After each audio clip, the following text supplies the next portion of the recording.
ರಾಜ್ಯದಲ್ಲಿ ಮಳೆಯ ಅಬ್ಬರ ಜೋರಾಗಿದೆ. ಕಾದು ಕೆಂಡವಾಗಿದ್ದಂತಹ ಭೂಮಿಗೆ ಮಳೆರಾಯ ತಂಪೆರೆದಿದ್ದಾನೆ. ಕೆಲವೆಡೆ ಅನಾಹುತಿಗಳಾಗಿದ್ರೆ ಇನ್ನೂ ಕೆಲವೆಡೆ ಅವಾಂತರಗಳು ಸೃಷ್ಟಿಯಾಗಿದೆ. ಹಾಗಾದ್ರೆ ಎಲ್ಲೆಲ್ಲಿ ಏನೇನಾಯ್ತು ಅನ್ನೋ ಕಂಪ್ಲೀಟ್ ಡೀಟೇಲ್ಸ್ ನಿಮ್ಮ ಮುಂದೆ.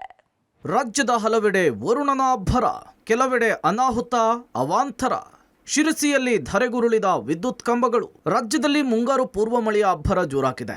ಮಳೆಗೆ ಜನರು ಖುಷಿಯಾಗಿದ್ರೆ ಕೆಲವೆಡೆ ಅವಾಂತರಗಳು ಸೃಷ್ಟಿಯಾಗಿವೆ. ಉತ್ತರ ಕನ್ನಡ ಜಿಲ್ಲೆಯ ಶಿರಸಿ ಸಿದ್ದಾಪುರ ಭಾಗದಲ್ಲಿ ಮಳೆಯಾಗಿದ್ದು, ಶಿರಸಿಯಲ್ಲಿ ಮಳೆ ಗಾಳಿಯ ಆರ್ಭಟಕ್ಕೆ ಮರ, ವಿದ್ಯುತ್ ಕಂಬಗಳು ಉರುಳಿ ಬಿದ್ದಿವೆ. ಹೀಗಾಗಿ ರಸ್ತೆ ಸಂಚಾರ ಸಂಪೂರ್ಣ ಬಂದ್ ಆಗಿತ್ತು.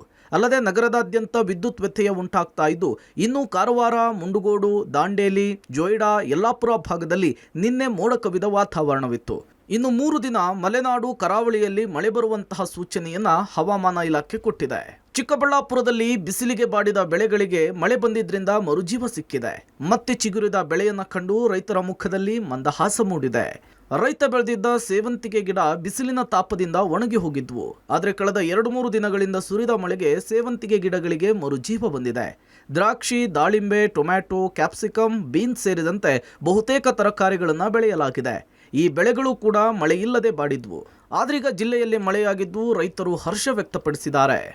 ಮಳೆ ಇನ್ನೊಂದು 15 ದಿವಸ ಮಳೆ ಇಲ್ಲ ಅಂದಿದ್ರೆ ಇದರಲ್ಲಿ ಅವರೆಲ್ಲ ಹೆಚ್ಚು ಕಮ್ಮಿ 2 ಲಕ್ಷ ರೂಪಾಯಿ ಬಂಡವಾಳ ಹಾಕಿದ್ದಾರೆ. 2 ಲಕ್ಷ ರೂಪಾಯಿ ಬಂಡವಾಳದಲ್ಲಿ 50,000 ಬಂಡವಾಳನೂ ನಮ್ಮ ಕೈಲಿ ಎತ್ತಕ್ಕಾಗ್ತಾ ಇಲ್ಲ.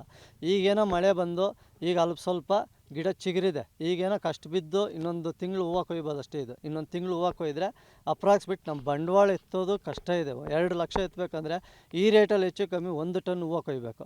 ಬಂಡವಾಳದಲ್ಲಿ ಒಂದು 50% ತಗೊಳ್ಬೋದು ಅನ್ನೋದೇನೋ ಒಂದು ನಿಟ್ಟುಸಿರು ಬಿಟ್ಟಿದ್ದೀವಿ ಸರ್. ಇನ್ನು ವಾಣಿಜ್ಯ ನಗರಿ ಹುಬ್ಬಳ್ಳಿಯಲ್ಲಿ ಮಳೆಯ ಅಬ್ಬರ ಜೋರಾಗಿದ್ದು ವಿವಿಧೆಡೆ ಭಾರೀ ಮಳೆಯಾಗಿದೆ. ಪರಿಣಾಮವಾಗಿ ಹೆಗ್ಗೇರಿಯ 14ನೇ ವಲಯ ಕಚೇರಿ ಆವರಣದಲ್ಲಿ ಬೃಹತ್ ಮರ ಉರುಳಿ ಬಿದ್ದ ಕಾರಣ 2 ಬೈಕ್ಗಳು ಜಖಂಗೊಂಡಿವೆ. ಜೆಸಿ ರಸ್ತೆ, ಸರ್ಕಿಟ್ ಹೌಸ್ನಲ್ಲಿ ಸಹ ಬೃಹತ್ ಮರಗಳು ಬಿದ್ದಿದ್ದು ಮಳೆಗೆ ರಸ್ತೆಗಳೆಲ್ಲ ಜಲಾವೃತಗೊಂಡಿದೆ. ಪ್ರತಿಷ್ಠಿತ ಯು ಮಾಲ್, ನ್ಯಾಷನಲ್ ಮಾರ್ಕೆಟ್ ರಸ್ತೆಗಳಲ್ಲಿ ನಿಂತ ಮಳೆ ನೀರಿನಿಂದ ವಾಹನ ಸವಾರರು ಪರದಾಡುವಂತಾಗಿತ್ತು. ಕಳೆದ 2 ದಿನಗಳಿಂದ ಭಾರೀ ಮಳೆಗೆ ಹುಬ್ಬಳ್ಳಿ ನಗರ ನಲಿಗೋಗಿತ್ತು. ಇವತ್ತು ಮತ್ತೆ ಅದೇ ಪರಿಸ್ಥಿತಿ. ಆದರೆ ಇನ್ನೂ ಕೂಡ ನಿದ್ದೆಯಿಂದ ಪಾಲಿಕೆ ಅಧಿಕಾರಿಗಳು ಎಚ್ಚೆತ್ತಿಲ್ಲ. ನಾನೀಗ ಹುಬ್ಬಳ್ಳಿಯ ಪ್ರತಿಷ್ಠಿತ ರಸ್ತೆ, ಒಂದು ಕಡೆ ನ್ಯಾಷನಲ್ ಮಾರ್ಕೆಟು, ಮತ್ತೊಂದು ಕಡೆ ಯು ಮಾಲು ನಡುವೆ ಒಂದು ರಸ್ತೆ ಇದೆ. ರಸ್ತೆ ಎಲ್ಲವೂ ಕೂಡ ಸಂಪೂರ್ಣವಾಗಿ ಜಲಾವೃತಗೊಂಡಿದೆ. ವಾಹನ ಸವಾರರು, 2 ವೀಲರ್ ಸವಾರರು ಅಕ್ಷರಶಃ ಪರದಾಡುವಂತಾಗಿದೆ. ಇಲ್ಲಿ ನೋಡ್ಬೋದು ದೃಶ್ಯಾವಳಿಗಳಲ್ಲಿ ಹಿರಿಯರು ಕೂಡ ರಸ್ತೆಯನ್ನು ದಾಟಬೇಕು ಸಕಾಲದಲ್ಲಿ. ಸೊ ಅವರಿಗೂ ಕೂಡ ಸಾಕಷ್ಟು ತೊಂದರೆ ಆಗ್ತಾ ಇದೆ. ನೀವು ದೃಶ್ಯಾವಳಿಗಳಲ್ಲಿ ನೋಡ್ಬೋದು ಯಾವ ರೀತಿಯಾಗಿ ಮಳೆಯ ಒಂದು ಅಬ್ಬರ ಹುಬ್ಬಳ್ಳಿಯಲ್ಲಿ ಎದುರಾಗಿದೆ ಅಂತ. ಹುಬ್ಬಳ್ಳಿಯ ಮಳೆ ಕೇವಲ 1 ಗಂಟೆ ಸುರಿದ್ರೆ ಸಾಕು, ರಸ್ತೆಗಳೆಲ್ಲವೂ ಕೂಡ ಜಲಾವೃತಗೊಳ್ತವೆ. ಈ ರೀತಿಯಾದ ಪರಿಸ್ಥಿತಿ ಇರುತ್ತೆ. ಕಾರಣ ಒಂದು ಆಗಲಿಂದಲೂ ಕೂಡ ಹೇಳ್ತಾ ಇರುವಂಥದ್ದೇ ಅಸಮರ್ಪಕ ಮತ್ತು ಸ್ಮಾರ್ಟ್ ಸಿಟಿ ಕಾಮಗಾರಿಗಳು ಎಲ್ಲೆಂದರಲ್ಲಿ ಅರ್ಧವಾಗಿ ನಿಂತಿರುವಂಥದ್ದು. ಸೊ ಇದು ಒಂದು ಹುಬ್ಬಳ್ಳಿಯ ಯು ಮಾಲ್ ಬಳಿ ಇರುವಂತಹ ಒಂದು ಪರಿಸ್ಥಿತಿ. ಇಲ್ಲಿ ನೋಡ್ಬೋದು ದೃಶ್ಯಾವಳಿಗಳಲ್ಲಿ ಎಲ್ಲವೂ ಕೂಡ ಒಂದು ವಾಹನ ಸವಾರರಿಗೆ ಸವಾಲು. ಸೊ ಮಳೆ ಬಂದರೆ ಸಾಕು ಎಲ್ಲ ಕಡೆ ಟ್ರಾಫಿಕ್ ಜಾಮ್ ಆಗುತ್ತೆ. ಸೊ ಇದು ಒಂದು ಪರಿಸ್ಥಿತಿ. ಮತ್ತೊಂದು ಕಡೆ ನಿಮಗೆ ತೋರಿಸ್ತೇನೆ. ಅಲ್ಲಿ ನೋಡ್ಬೋದು ದೃಶ್ಯಾವಳಿಗಳಲ್ಲಿ ಒಂದು ವಿದ್ಯುತ್ ವೈರ್ ಮೇಲೆ ಬೃಹತ್ ಒಂದು ಜಾಹೀರಾತು ಪರದೆಯು ಕೂಡ ಮುರಿದು ಬಿದ್ದಿರುವಂಥದ್ದು. ಮಳೆಯ ಜೊತೆಗೆ ಗಾಳಿಯೂ ಸಹ ಅಷ್ಟೇ ರಭಸವಾಗಿ ಬೀಸುತ್ತಿರುವ ಹಿನ್ನೆಲೆಯಲ್ಲಿ ಅವಘಡಗಳು ಈ ರೀತಿಯಾಗಿ ಸಂಭವಿಸ್ತಾ ಇದ್ದಾವೆ. ಇದನ್ನೆಲ್ಲ ಒಂದು ನಿರ್ವಹಣೆ ಮಾಡಬೇಕಾದಂಥ ಅಧಿಕಾರಿಗಳು ಮಾತ್ರ ಇನ್ನೂ ಕೂಡ ನಿದ್ದೆಯಿಂದ ಎಚ್ಚೆತ್ತಿಲ್ಲ. ಜಾಲಿ ಮೂಡ್ನಲ್ಲಿದ್ದಾರೆ, ರಜೆ ಮೂಡ್ನಲ್ಲಿದ್ದಾರೆ. ಅವರು ಮಾತ್ರ ಎಲ್ಲೋ ಒಂದು ಕಡೆ ರಸ್ತೆಗೆ ಇಳಿತಾ ಇಲ್ಲ ಅನ್ನೋದು ಇಲ್ಲಿ ಸ್ಪಷ್ಟವಾಗ್ತಾ ಇರುವಂಥದ್ದು. ಕ್ಯಾಮರಾಮನ್ ನಾರಾಯಣಗೌಡ ಜೊತೆ ಸುನಿಲ್ ಪಾಟೀಲ್, ಪಬ್ಲಿಕ್ ಟಿವಿ, ಹುಬ್ಬಳ್ಳಿ.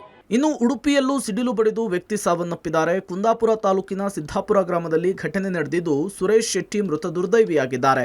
ಸಂಜೆ 4 ಗಂಟೆ ವೇಳೆಗೆ ಸಿಡಿಲು ಬಡಿದು ತೀವ್ರ ಅಸ್ವಸ್ಥಗೊಂಡು ಸಾವನ್ನಪ್ಪಿದ್ದಾರೆ.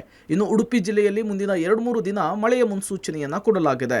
ಒಟ್ಟಾರೆ ಬಿರು ಬಿಸಿಲಿನಿಂದ ಕಂಗೆಟ್ಟಿದ್ದ ಜನತೆಗೆ ಮಳೆರಾಯ ತಂಪೆರೆದಿದ್ದಾನೆ. ಕೆಲವೆಡೆ ಅನಾಹುತ ಸೃಷ್ಟಿಯಾದ್ರೆ ಇನ್ನು ಕೆಲವೆಡೆ ಮಳೆಯಿಂದ ರೈತರು ಹರ್ಷ ವ್ಯಕ್ತಪಡಿಸುತ್ತಿದ್ದಾರೆ.